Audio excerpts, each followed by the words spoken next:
Students, आज हम advance C programming की क्लास पे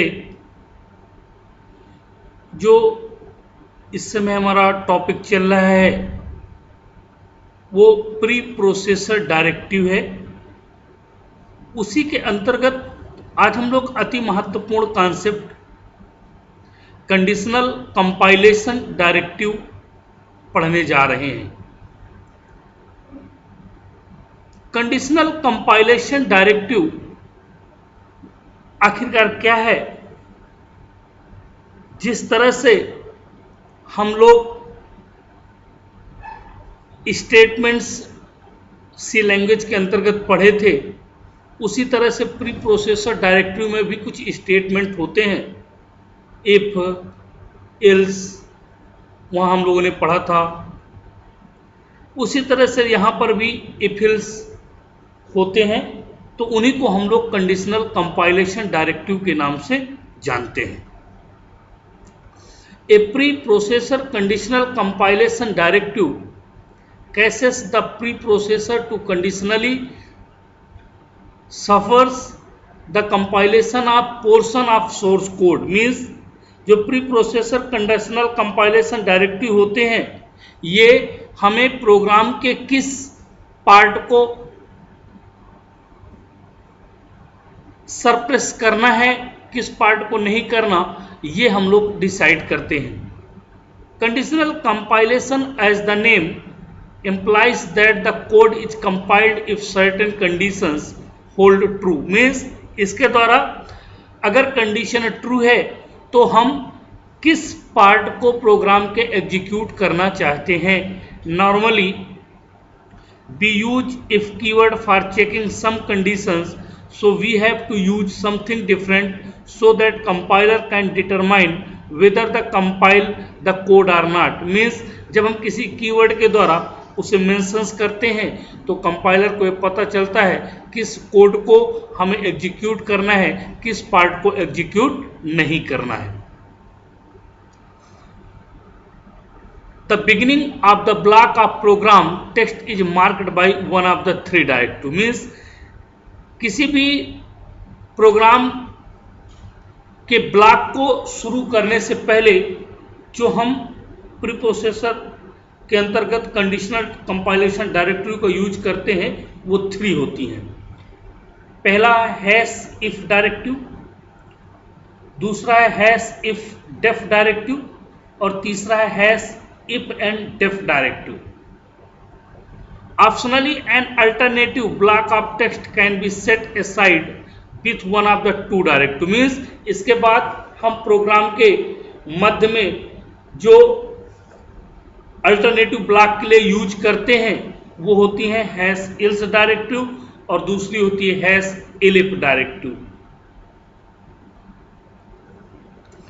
The end of the block और alternative block is marked by the hash indif directive. Means किसी block का कंडीशन समाप्त हो गया है या उसका अल्टरनेटिव दूसरी कंडीशन से स्टार्ट करना है, इसके पहले हमें पहले वाली कंडीशंस को क्लोज करने के लिए हैश indif डायरेक्टिव का यूज करना पड़ता है। इस तरह से हम कह सकते हैं कि हमारे पास जो कंडीशनल कंपाइलेशन डायरेक्टिव के टाइप हैं वो 6 टाइप्स के हैं। तो फर्स्ट है hash if, second hash if def, third hash if and def, fourth hash else, fifth hash elif and the sixth hash end if। अब इन्हीं सभी कंडीशनल कंपाइलेशंस को हम लोग सेपरेट स्टडी कर रहे हैं। तो first of all hash if directive. The hash if preprocessor directive evaluates the expressions और कंडीशन। मीन्स ये क्या करता है, हैश इफ प्रोसेसर डायरेक्टिव हमारे कंडीशंस के आधार पर जो हम देते हैं या एक्सप्रेशंस देते हैं उसके हिसाब से हमारे प्रोग्राम को इवेल्युएट करता है। If condition is true it is execute the code. यदि कंडीशन इसमें ट्रू है तभी कोड एग्जीक्यूट होगा, otherwise control goes on to the next step. Means वो प्रोग्राम के लेटर पार्ट पर चला जाएगा।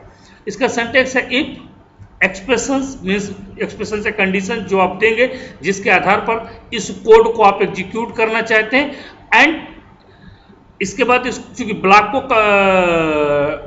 ब्लॉक करने के लिए जब यहां से खत्म हो रहा है तो मार्क करने के लिए हम क्या करते हैं, एंड इफ का यूज करते हैं।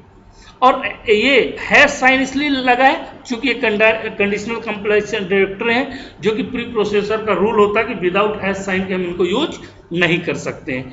तो देखिए इसका एग्जांपल देखते हैं सबसे पहले कि एग्जांपल क्या होता है हैश इफ का।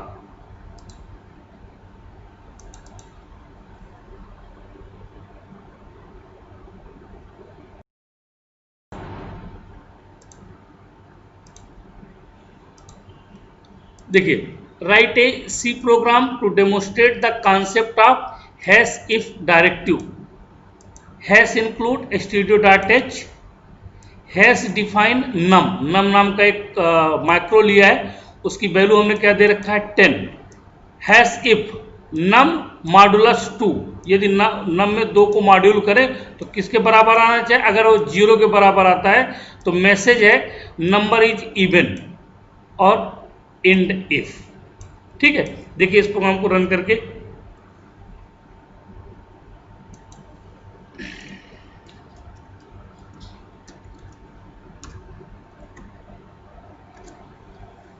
Number is even. अब देखिए मैं इसकी वैल्यू को कितना किए दे रहा हूं 11, कुछ भी नहीं आएगा क्योंकि इसमें एल्स स्टेटमेंट नहीं है। नंबर इज इवन पुराने ही प्रोग्राम का, तो मैं एक बार CLR लगा दूं ताकि आपको ये ना हो कि सर ऐसा कैसे हो गया।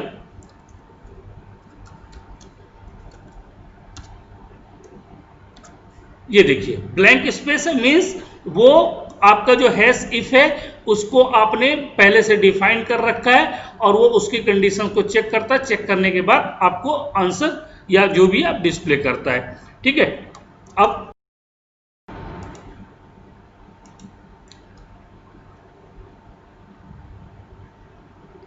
नेक्स्ट है hash if def directive. The hash if def preprocessor directive check if micro is defined by hash def define. अगर इसमें हमें क्या होता है किसी भी ये डायरेक्टिव का जो यूज होता है वो माइक्रो को डिफाइन करने के लिए किया जाता है। If yes if execute the code, otherwise else code is executed if present. Means यदि प्रोसेसर डिफाइन है तब तो ये इसको रन करेगा, अदरवाइज क्या करेगा वो एल्स कोड अगर इसमें अवेलेबल है प्रोग्राम के अंतर्गत तो उसको एग्जीक्यूट करेगा, नहीं तो उसको छोड़ देगा। इफ डेफ माइक्रो, जो भी माइक्रो आपने डिफाइन किया है आपका कोड है, और इंडेफ चूंकि आपको पता है इंडेफ का मतलब क्या होता है, उसको हम ब्लॉक को क्लोज करने के लिए। ठीक है, अभी देखिए हैश इफ डेफ, तो हैश इफ डेफ। ठीक है, write a C program to demonstrate the concept of hash if def preprocessor directive. देखिए हैश डिफाइन नो इनपुट, क्या दिया हुआ है यहां पर, ये माइक्रो डिफाइन है। Void main hash if def no input. ठीक है, a equals to 2, hash else printf enter a and %a और प्रिंटफ वैल्यू ऑफ a, क्या करेगा उसकी वैल्यू को प्रिंट कर देगा। देखिए इसको रन करके value of a equals to 2, मतलब हम कोई इनपुट नहीं करेंगे, हमसे नहीं मांगा। देखिए इंटर ए हमसे यहाँ पे नहीं मांग रहा, इंटर वैल्यू तो नहीं मांगा ना आपसे। ठीक है, ये क्या किया है, जो आपने वैल्यू, चूंकि हमने नो इनपुट डिफाइन किया हुआ है यहां पर, तो ये उसी वैल्यू को क्या कर दिया है, प्रिंट करा दिया है। अब देखिए इसी का दूसरा पार्ट, यदि मैंने इसको डिफाइन नहीं कर रखा है तो क्या होगा।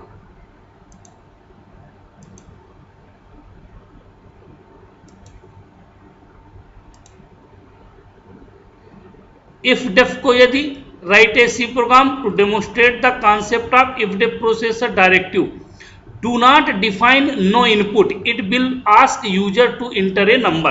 अब चूंकि मैं यहां पर डिफाइन नहीं करूंगा तो वो मैंने लगाया ना कोड, तो वो मुझसे क्या करेगा, मुझसे नंबर मांगेगा कि आप नंबर दीजिए, जो आपका नंबर हो उसके आधार पर मैं इसको क्या करूंगा, प्रिंट करूंगा। ठीक है, तो देखिए मैं यहां पर एक तो CLR लगा देता हूं,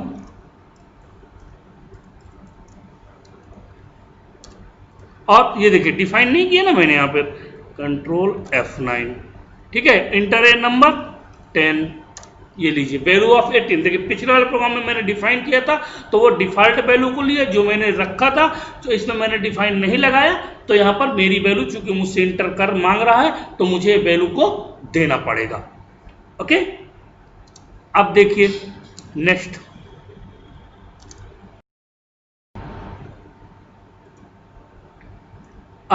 इसका इफ डेफ का सक्सेसफुली है। ठीक है, अब इफ एन डेफ मतलब the hash if n def preprocessor directly check if micro is not defined by define, मतलब उसमें देखिए डिफाइन चेक करता था, इसमें क्या करेगा, डिफाइन नहीं है तब ये रन करेगा।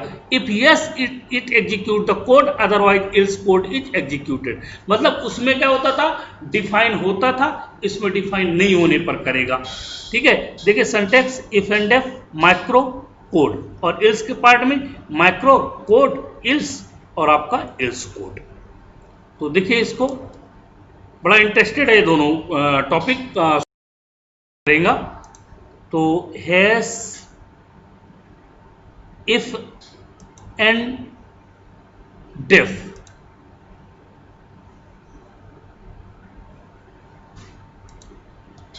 write a C program to demonstrate the concept of hash if end preprocessor directive। अब देखिए मैंने यहां पर क्या कर रखा है, कुछ ये hash define input.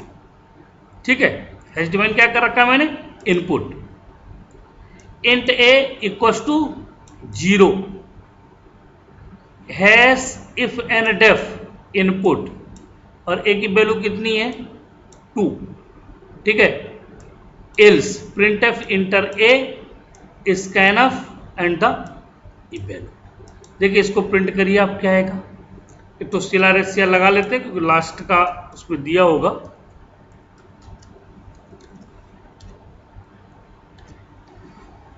Inter A 25, value of ए 25। देखिए यहां पर डिफाइन नहीं होना चाहिए था, लेकिन उसने क्या किया है, डिफाइन किया है, तो उसने क्या किया है, इसी वैल्यू को रीड किया, सॉरी इस वैल्यू को नहीं किया, हमसे उसने वैल्यू को क्या किया है, मांगा हुआ है। अब मैं क्या करूंगा, डिफाइन नहीं करूंगा, देखिए नो डिफाइन। ठीक है, तो नो डिफाइन में if and def preprocessor directive code देखिए यहां पर नो डिफाइन है। Don't define input it will execute the code of hash if def, मतलब अब क्या करेगा ये, उस कोड को यहां पर देखिए नहीं डिफाइन है, int a hash if and def input a equals to 2 else, value मांगना चाहिए, रन करके देते। मैंने पिछला वाला डिलीट नहीं किया है, ये देखिए 2 वैल्यू ऑटोमेटिकली दिया, क्योंकि हमने डिफाइन नहीं किया, इसके बावजूद भी हमको इसी कोड को एग्जीक्यूट कर रहा है। तो ये इफ एंड डेफ और इफ डेफ, इन दोनों में ये डिफरेंस है।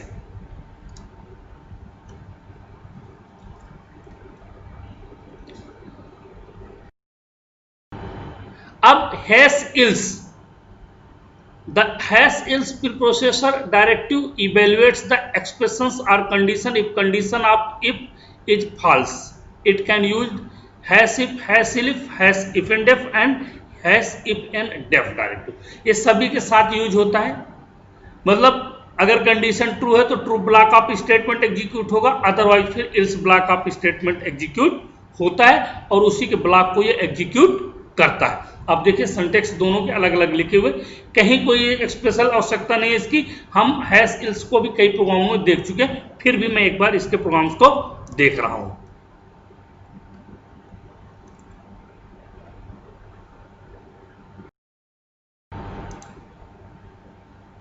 देखिए यही वाला प्रोग्राम देखा, नंबर इज इवन, मैंने 11 वहां पे दिया भी था, कुछ भी नहीं आया था। इस प्रोग्राम को रन करिए, देखिए क्या आएगा। नंबर इज ऑड, चूंकि 2 से मॉड्यूल करने पर मॉडुलस क्या बचेगा 1, इसलिए 11 क्या है, ऑड नंबर है। ओके,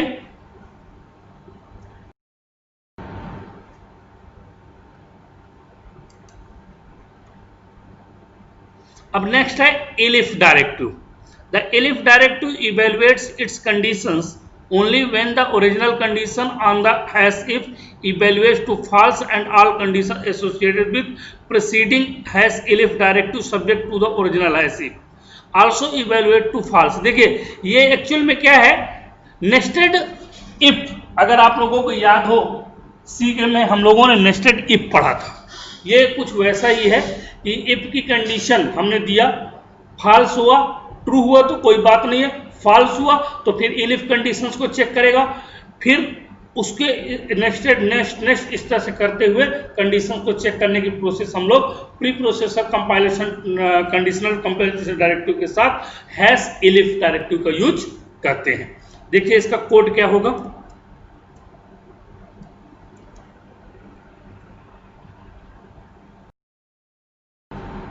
देखिए हैश डिफाइन मार्क्स 71, हमने मार्क्स 71 डिफाइन किया। If marks greater than or equal 70 तो क्या होगा, डिस्टेंशन। मार्क्स आपके 60 से ज्यादा हो लेकिन 70 से कम हो, हैश इलिफ देखिए तो फर्स्ट क्लास, और यदि 40 से ज्यादा हो 60 से कम हो तो सेकंड डिवीजन, और इल्स नहीं तो इसके बाद आप फेल हो जाएंगे। तो देखिए कंट्रोल F9, चूंकि 71 है तो हमारा डिस्टेंशन है, मैं तो सिला लगा दूं यहां पर,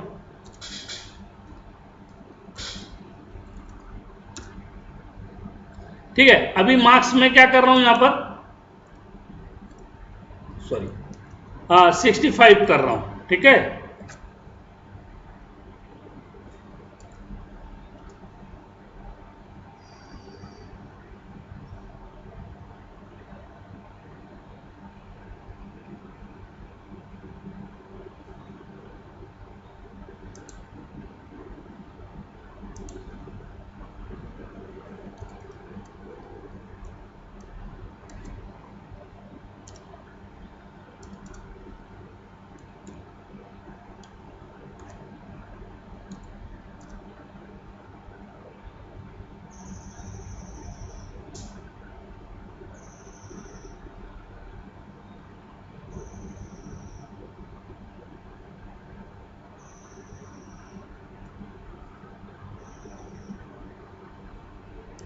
तो इस तरह से इस कंडीशंस को हम लोग चेक कर सकते हैं कि किस तरह से कंडीशंस चेक हो रही हैं, ठीक है।